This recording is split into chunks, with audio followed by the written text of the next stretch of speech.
ভারত উপমহাদেশে হাদিসের চর্চা অনেক পুরাতন। কেউ যদি বলে ভারত উপমহাদেশে হাদিসের চর্চা শাহরুল্লাহ মুহাদ্দিস দেহলভি দিয়ে শুরু হয়েছে, ভুল হবে।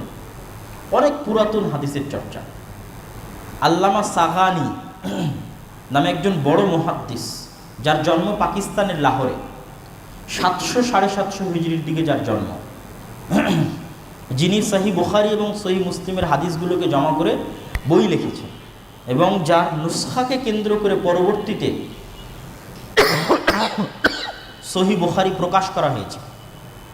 অত আগে তিনি পাকিস্তানের লাহোরে তার জন্ম, অনেক বড় মুহাদ্দিস।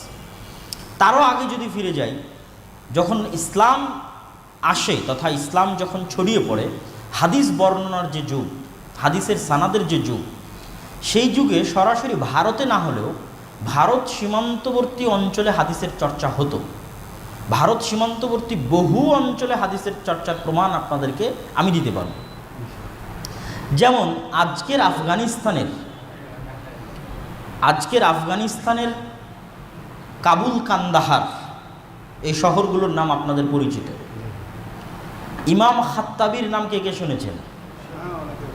মাআলিমুস সুনান, আলামুল হাদিস। মাআলিমুস সুনান হচ্ছে আবু দাউদের আরবি ব্যাখ্যা গ্রন্থ, আলামুল হাদিস হচ্ছে সহিহ বুখারীর আরবি ব্যাখ্যা গ্রন্থ। লেখক ইমাম খাত্তাবি, 400-450 হিজরির আলিম। ইমাম ইবনু হিব্বানের নাম কে কে শুনেছেন? ইমাম ইবনু হিব্বানের লেখা সাহিহ ইবনু হিব্বান, ইমাম ইবনু হিব্বানের লেখা কিতাবুস সিকাত, ইমাম ইবনু হিব্বানের লেখা আল মাশহুরিন, এগুলো তার বিখ্যাত বিখ্যাত বই। ইমাম ইবনু হিব্বানের জন্ম আফগানিস্তানে এবং ইমাম খাত্তাবির জন্ম আফগানিস্তানে। আফগানিস্তানের বোস্ট ইন্টারন্যাশনাল এয়ারপোর্ট, এখনও গুগল ম্যাপে যদি সার্চ দেওয়া যায়, BOST Bost airport international, Kandahar শহরের আশেপাশে, ওখান থেকেই তাদের নামের শেষে আসছে বুস্তি। ইবনু হিব্বান আল বুস্তি, তার নামের শেষে, তার এলাকার দিকে নিসবত করে নামের শেষে লেখা আছে বুস্তি। তো আফগানিস্তানের ওই শহর আমাদের ভারত পাকিস্তান থেকে বেশি দূরে নয়, অনেক নিকটে। আচ্ছা, আরও কাছে আসে। আল্লামা ইমাম আবু দাউদের নাম কে কে শোনেননি? সবাই শুনেছেন। সুনানে আবু দাউদের লেখক ইমাম আবু দাউদ, কে না শুনেছে তার নাম? আবু দাউদের নামের শেষে দেখবেন কি লেখা আছে? আবু দাউদ আস-সিজিস্তানি। কি লেখা আছে? আস-সিজিস্তানি। আসলে আস-সিজিস্তানিটাই আস-সিস্তানি। আজকে আমরা যেটাকে বেলুচিস্তান বলছি, সেটাই ওই যুগে ছিল সিজিস্তান এবং সিস্তান, তথা পাকিস্তান এবং ইরানের সীমান্তবর্তী বেলুচিস্তানে ইমাম আবু দাউদের জন্ম। কুতাইবা বিন সাঈদ আল বাগলানি, কুতুবে সিত্তার এমন কোনো গ্রন্থ নাই যেই গ্রন্থে কুতাইবা বিন সাঈদের হাত বর্ণনা করা হাদিস নাই। কুতুবে সিত্তার সকল ইমামের তিনি শিক্ষক, কুতাইবা বিন সাঈদ। এই বাগলান, এখনও যদি আপনি ম্যাপে সার্চ দেন, গুগল ম্যাপে, বাগলান, এটা আফগানিস্তান এবং পাকিস্তানের সীমান্তবর্তী একটা শহর। কুতাইবা বিন সাঈদ আল বাগলানি। ইমাম তিরমিজির কোথায় জন্ম? আফগানিস্তান এবং উজবেকিস্তানের যে সীমান্ত, এই সীমান্তের মধ্যে দিয়ে যে নদী প্রবাহিত হয়েছে আমুদরিয়া, এই আমুদরিয়ার ধারে এখনও একটা গ্রামের নাম আছে তিরমিজ। পাকিস্তান থেকে যদি টান দেওয়া যায়, খুব জোর 50-70 কিলোমিটার হবে। আর আফগানিস্তানের সীমান্তবর্তী এবং উজবেকিস্তানের সীমান্তবর্তী, সেখানে ইমাম তিরমিজির জন্ম। আজকের ইরানের রাজধানী তেহরান, এই তেহরানের মধ্যেই কোনো একটা জায়গা ছিল, যে জায়গার নাম হচ্ছে রায়। আবু হাতেম আর রাজি এবং আবু জুরআ আর রাজি, এদেরকে বলা হয় জাবালুল হিফজ ফিল হাদিস, হাদিসের পাহাড়। 5 জনকে যদি বলা হয় জারাহ এবং তাদিলের পাহাড়, হাদিস শাস্ত্র জয়ীফ এবং জাল যাচাই বাছাই করার জন্য যেই শাস্ত্রের উপর নির্ভর করে, সেটার নাম জারাহ এবং তাদিল শাস্ত্র। এই শাস্ত্রের সবচেয়ে বড় ইমাম যদি ধরা হয়, তো 5 জনকে ধরা হবে: ইয়াহইয়া ইবনু মাঈন, আলী ইবনুল মাদিনী, আবু হাতেম আর রাজি, আবু জুরআ আর রাজি, আর ইমাম আহমদ ইবনু হাম্বল। এই 5 জন হচ্ছে জারাহ তাদিলের আসাতিন উলুমুল হাদিস, মোটা মোটা পিলার। সে আবু হাতেম আর রাজি আর আবু জুরআ রাজি। রাজি নামের শেষে রাজি কি জন্য? রায় নগরীর দিকে নিসবত করে নামের শেষে রাজি। ওই রায় নগরীটা আজকে ইরানের রাজধানী তেহরানের কোনো এক জায়গায়। ঐতিহাসিকরা নির্ধারিত করতে পারেনি যে আসলে নির্দিষ্ট করে কোন জায়গাটা। তারপর আবদুল্লাহ ইবনুল মুবারাক, তার নামের শেষে কি আছে? আবদুল্লাহ ইবনুল মুবারাক আল মারওয়াজি। যত ইমামের নামের শেষে আল মারওয়াজি আছে, এটা হচ্ছে আফগানিস্তানের সীমান্তবর্তী একটা শহর, মার্ভ। ইংরেজিতে লেখা আছে MERVE, মার্ভ। আপনি এখনও গুগল ম্যাপে সার্চ দিলে আসবে, সেটাই মারওয়াজি। আবদুল্লাহ ইবনে মুবারাকের সেখানে জন্ম। আফগানিস্তানের একটা শহর হচ্ছে বালখ, বহু বড় বড় কবি সাহিত্যিক ইমামের জন্ম হচ্ছে বালখ নগরীতে। আচ্ছা, আমার যেটা সারমর্ম কথা ছিল, আরও যদি পরে আসতে থাকি, আল্লামা সাগানির আরও পরে আসলাম, 900 হিজরির দিকে বিহারের রাজধানী পাটনা একজন আলেমের জন্ম হয়, আল্লামা তাহের পাটনি। তার লেখা উসুলে হাদিস এবং উলুমুল হাদিসের বই এখনও বহু জায়গায় প্রচারিত এবং বহুল ব্যবহৃত। কানজুল উম্মাল, কানজুল উম্মাল এই বইটার নাম দেখবেন যে হানাফিদের মুখে মুখে অনেক হাদিস জমা করে বই লেখা হয়েছে কানজুল উম্মাল। তার লেখক হচ্ছে আল মুত্তাকি আল হিন্দি। এগুলো সব শাহ ওলিউল্লাহ মুহাদ্দিস দেহলভির আগের কথা বললাম, ভারত উপমহাদেশ অথবা তার আশেপাশে হাদিস চর্চার সংক্ষিপ্ত ইতিহাস। তাহলে এই অঞ্চলে, আমরা সরাসরি বাংলাদেশ বলছি না, সরাসরি আমাদের এই সাবকন্টিনেন্টে হাদিসের চর্চা একদমই ছিল না তা নয়। বরং আরও স্পষ্ট করে বলা যায় যে, আমার ওই ঘটনার কথা, ওই বইয়ের ইবারতের কথা মনে নাই, যাক ওই পর্ব বাদ দিই। তো আমি পরের কথায় চলে আসি। শাহ ওলিউল্লাহ মুহাদ্দিস দেহলভি রাহিমাহুল্লাহ যখন থেকে ভারত উপমহাদেশে হাদিস চর্চাটা শুরু করেন, তখন ব্রিটিশদের পতন, মুসলিম উম্মার মুঘল শাসনের পতনের সময় আর ব্রিটিশদের উত্থানের সময়, যেই সময়ে শাহ ওলিউল্লাহ মুহাদ্দিস দেহলভির দারসে হাদিসের মসনদ দিল্লির বুকে কবুলিয়াতে অমম, বিশাল আম কবুলিয়াত পায়, ব্যাপক হারে ভারত উপমহাদেশ সহ বাংলাদেশ সহ কোরআন এবং হাদিসের চর্চা হয়। একটা সময় তো বুখারী মুসলিমের অনুবাদই হতো না এদেশে, কোরআনেরও অনুবাদ ছিল না। প্রথম যখন এগুলোর অনুবাদ এবং শিক্ষা এবং চর্চা শুরু হয় সরাসরি আমাদের এই অঞ্চলগুলোতে, সেটা শাহ ওলিউল্লাহ মুহাদ্দিস দেহলভির হাত ধরি। এই জন্য এই অঞ্চলে যত হাদিসের সানাদ আছে, সহিহ বুখারীর সানাদ বলেন, মুসলিম, আবু দাউদ, নাসাই, তিরমিজি, আহলে হাদিস বলেন, হানাফি বলেন, সবার সানাদ শাহ ওলিউল্লাহ মুহাদ্দিস দেহলভি হয়ে ইমাম বুখারী পর্যন্ত যায়, সকলের সানাদ। শাহ ওলিউল্লাহ মুহাদ্দিস দেহলভির মৃত্যুর পরে ওনার তো অনেক বই আছে, হুজ্জাতুল্লাহিল বালেগা আছে, এবং ওনার আমল এবং ওনার লেখনির মধ্যে পার্থক্য ছিল। উনি আমালান হানাফি ছিলেন, কিন্তু তাদরিসান ওয়া তাসনিফান দার্স দিতেন আহলুল হাদিস মাসলাকে, বইয়ে লিখেছেন আহলুল হাদিস মাসলা। উনি নিজে সশরীরে রাফুল আদাইন করেননি, কিন্তু হুজ্জাতুল্লাহিল বালেগার মধ্যে রাফুল আদাইনকে প্রাধান্য দিয়েছেন। উনি নিজে হয়তো জোরে আমিন বলেননি, কিন্তু হুজ্জাতুল্লাহিল বালেগার মধ্যে জোরে আমিন বলাকে প্রাধান্য দিয়েছেন। এইটা ওনার এই আচরণ, এই লেখনী তাকলিদের যে শক্তিশালী দেওয়াল ছিল ভারত উপমহাদেশে, ওটার বুকে প্রথম সবচেয়ে জোরে ধাক্কা মারে, সর্বপ্রথম সবচেয়ে জোরে আঘাত করে। তাকলিদের যে শক্তিশালী দেওয়াল ছিল ভারত উপমহাদেশে, সেটার উপরে ওনার লেখনী এবং ওনার দাস। ওনার পরে ওনার ছেলে আব্দুল আজিজ মুহাদ্দিস দেহলভি দার্স দিতেন। আব্দুল আজিজ মুহাদ্দিস দেহলভির একটা বই এখনও আপনারা বাংলায় পাবেন, বুস্তানুল মুহাদ্দিসিন, মুহাদ্দিসদের বাগান, অনেক বড় বড় মুহাদ্দিসদের জীবনী, ওটাতে আব্দুল আজিজ মুহাদ্দিস দেহলভি লিখেছে, অনেক সুন্দর এবং চমৎকার বই। উর্দু অনুবাদ আছে, ফার্সিতে লিখেছিলেন, উর্দু অনুবাদ আছে, বাংলা অনুবাদও হয়েছে। আর আব্দুল আজিজ আর মুহাদ্দিস দেহলভি ওই ব্যক্তি যিনি প্রথম হিন্দকে দারুল কুফর বলে ফতোয়া দেন। হিন্দকে কি বলে ফতোয়া দেন? দারুল কুফর। মানে কি, আগে তো দারুল ইসলাম ছিল, যখন মুঘল শাসন ছিল তখন কি ছিল? দারুল ইসলাম ছিল না। এই গোটা ভারত কারা শাসন করেছে? মুসলমানেরা শাসন করেনি তো। মুসলমানেরা শাসন করেছে মানে দারুল ইসলাম। যখন ব্রিটিশদের ইস্ট ইন্ডিয়া কোম্পানির যখন শাসন শুরু হলো, তখন প্রথম আলেম ওলামারা ফতোয়া দিতে ভয় পাচ্ছিল। কে ফতোয়া দিবে যে এটা দারুল কুফর এবং জিহাদ ফরজ?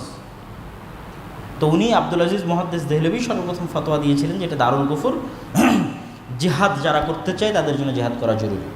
এবং তারই নিজ ভাইয়ের ছেলে তথা ভাতিজা মাওলানা শাহ ইসমাইল শহীদ রাহিমাহুল্লাহ, তিনি কিন্তু প্রায় 25,000 হাদিসের হাফেজ ছিলেন, এবং তার বহু বইয়ে তিনি আমাল বিল হাদিস, হাদিসের উপর আমল করতে হবে এর কথা স্পষ্টভাবে লিখে গেছেন। তার একটা বই আছে তাকবিয়াতুল ঈমান, তার একটা বই আছে তাযকিরুল ইখওয়ান। এই তাকবিয়াতুল ঈমান ভারত উপমহাদেশে লেখা তাওহীদের উপর প্রথম বই। মোহাম্মদ বিন আব্দুল ওয়াহাব সৌদিতে বসে লিখেছেন কিতাবুত তাওহীদ।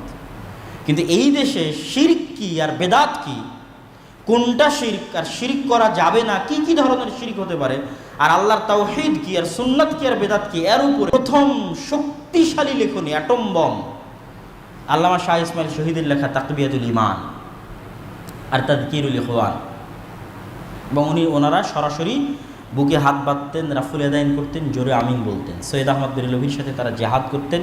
ইংরেজদের বিরুদ্ধে তাদের দুটোই মূল মন্ত্র ছিল তাদের আন্দোলনের, মুসলমানদের সমাজকে শিরক বিদাত মুক্ত করতে হবে, শিরক বিদাত মুক্ত না করলে জেহাদ কোনো কাজে দিবে না। যাদের শিরক বিদাত মুক্ত হবে তাদেরকে নিয়ে জেহাদ করতে হবে। তাদেরই কিন্তু জেহাদের কেন্দ্র ছিল আপনাদের বগুড়ার কি সন্ধ্যাবাড়ি। এটা কিন্তু মাওলানা শাহ ইসমাইল শহীদ এবং সৈয়দ আহমদ বেরেলভির সময় যে জেহাদ চলতো সেই জেহাদ আন্দোলনের একটা কেন্দ্র ছিল এবং বহু বাঙালি মুজাহিদ এই জেহাদে অংশগ্রহণ করেছিল এবং জেহাদটা পরিচালিত হতো সীমান্ত থেকে। সীমান্ত বলতে আজকের যেটা পাকিস্তানের বালাকোট এবং পাহাড়ি অঞ্চল, এই পাহাড়ি অঞ্চল থেকে তারা জেহাদটা পরিচালনা করতেন। ওটা যেহেতু অনেক দুর্গম, আজও অনেক দুর্গম। 1831 সালের 6ই মে শাহ ইসমাইল শহীদ এবং সৈয়দ আহমদ বেরেলভির সেখানে মৃত্যু হয়। আল্লাহ সুবহানাহু ওয়া তাআলা তাদেরকে শহীদ হিসেবে কবুল করুক। আল্লাহুম্মা। আব্দুল আজিজ মুহাদ্দিস দেহলভির পরে তার ছেলে ইসহাক মুহাদ্দিস দেহলভি, তিনি ওই হাদিসের দার্সের মসনদে বসে দার্স দেওয়া শুরু করলেন। ইসহাক মুহাদ্দিস দেহলভি পর্যন্ত হানাফি এবং আহলুল হাদিসদের মধ্যে ব্যাপক কোনো প্রকাশ্য মতবিরোধ, ব্যাপক কোনো প্রকাশ্য গণ্ডগোল যে জেহাদের মাঠেও দেখা যায়নি, হাদিসের দার্সও দেখা যায়নি, আমলগতভাবে পার্থক্য হয়ে গেছিল। এই জন্য সৈয়দ আহমদ বেরেলভির সাথে যারা জেহাদ করতেন তাদের মধ্যে যারা শাহ ইসমাইল শহীদের অনুসারী ছিল তারা প্রকাশ্যেই জোরে আমিন বলতো, রাফুল আদায়ন করতো। আবার একদল ছিল যারা হানাফি থেকে গেছে, তারা জোরে আমিন বলতো না, রাফুল আদায়ন করতো না। ব্যাপক প্রকারের কোনো মতবিরোধ বা গণ্ডগোল, মারামারি বা সমাজ আলাদা হওয়া তৈরি হয়নি এবং হাদিসের দার্সের মসনদও তৈরি হয়নি। ইসহাক মুহাদ্দিস দেহলভি যখন তার মসনদের হাদিসের দার্সের মসনদ ছেড়ে দিয়ে হিজরত করে মক্কায় চলে গেলেন স্থায়ীভাবে, যে মক্কাতেই থাকবেন, মক্কাতেই মারা যাবেন, তখন গণ্ডগোলের স্টার্টিং। শাইখুল কুল ফিলকুল মিয়া নাজির হুসাইন দেহলভি, আমরা আহলুল হাদিসরা দাবি করি এবং এটা ঐতিহাসিকভাবে সত্য যে ইসহাক মুহাদ্দিস দেহলভি মিয়া নাজির হুসাইন দেহলভিকে এই দার্সের দায়িত্ব দিয়ে গেছিলেন এবং শাইখুল কুল ফিলকুল মিয়া নাজির হুসাইন দেহলভি প্রায় 60 বছর যাবৎ 1.25 লক্ষ ছাত্রকে হাদিসের দার্স দিয়েছেন। একদম আরাকানের রোহিঙ্গা থেকে শুরু করে একদম আফগানিস্তানের বাল্খ নগরী পর্যন্ত এই বিশাল ভূখণ্ডের হাজার হাজার লক্ষ লক্ষ ছাত্র, এমনকি সৌদি আরব থেকে অ্যারাবিয়ানরাও, বহু বড় বড় অ্যারাবিয়ান মুহাদ্দিস এবং আলেম ওলামা শাইখুল কুল ফিলকুল মিয়া নাজির হুসাইন দেহলভির নিকটে দার্স নিয়েছেন এবং তিনি প্রথম আহলুল হাদিসদের যে মানহাজ, এই মানহাজের ভারত উপমহাদেশের প্রকাশ্য ভিত্তিপ্রস্তর স্থাপনকারী এবং তার কাছ থেকে যে সমস্ত ছাত্ররা পড়াশোনা করেছে তারাই এই গোটা অঞ্চলে, যেখানে আপনি যদি ইতিহাস অনুসন্ধান করেন কেন এরা এই অঞ্চলের মানুষ আহলে হাদিস, কেন ওই অঞ্চলের মানুষ আহলে হাদিস, অবশ্যই মিয়া নাজির হুসাইন দেহলভির কোনো না কোনো ছাত্র এই অঞ্চলে গেছিল। 100%-এর 90% ক্ষেত্রে অবশ্যই মিয়া নাজির হুসাইন দেহলভির কোনো না কোনো ছাত্র ওই অঞ্চলে গেছিল দাওয়াত নিয়ে, ফলশ্রুতিতে তারা পরিবর্তন হয়েছে। সেটা বাংলাদেশ, ভারত, পাকিস্তানের যে অঞ্চলই হোক, একদম আফগানিস্তান থেকে নিয়ে রোহিঙ্গা পর্যন্ত যে অঞ্চল হবে, যেখানে দেখবেন মানুষ কোরআন এবং সহিহ হাদিস অনুযায়ী আমল করছে বা আমলের ছিটা ফোটা আলামত আছে, অবশ্যই মিয়া নাজির হুসাইন দেহলভির কোনো ছাত্র সেখানে গেছে। এবং মিয়া নাজির হুসাইন দেহলভির 4 জন ছাত্র সবচেয়ে শীর্ষস্থানীয়। একজন হচ্ছে আব্দুর রহমান আল মোবারকপুরি, একজন হচ্ছে শামসুল হক আল আজিমাবাদী, একজন হচ্ছে সানাউল্লাহ অমৃতসরী, একজন হচ্ছে হাফিজ আবদুল্লাহ গাজীপুরি। সানাউল্লাহ অমৃতসরী তো মন্তব্য আজকের বক্তব্যের মধ্যে আগেই চলে গেছে। আব্দুর রহমান মোবারকপুরি হচ্ছে তুহফাতুল আহওয়াজি। সারা পৃথিবীর যে কোনো প্রান্তে যান আপনি, যেখানে মুসলমানেরা আছে, মাদ্রাসা আছে, দার্স আছে, হানাফি আহলে হাদিস দেখার নাই, মাযহাব হাম্বলি মালিকি দেখার নাই, গিয়ে বলবেন তিরমিজির সবচেয়ে শ্রেষ্ঠ ব্যাখ্যা গ্রন্থ কোনটা, সবাই এক বাক্যে আপনাকে বলবে তুহফাতুল আহওয়াজি হচ্ছে সুনানে তিরমিজির শ্রেষ্ঠ আরবি ব্যাখ্যা গ্রন্থ। লেখক আহলুল হাদিস আলেম মিয়া নাজির হুসাইন দেহলভির ছাত্র আব্দুর রহমান আল মোবারকপুরি রাহিমাহুল্লাহ। ছাত্রতে পরিচয় দেয় শিক্ষক কেমন ছিল। উনি কিন্তু এই তুহফাতুল আহওয়াজি লিখতে লিখতে উনি কিন্তু অন্ধ হয়ে গেছিলেন। আর তুহফাতুল আহওয়াজি লেখা এত কঠিন নয়।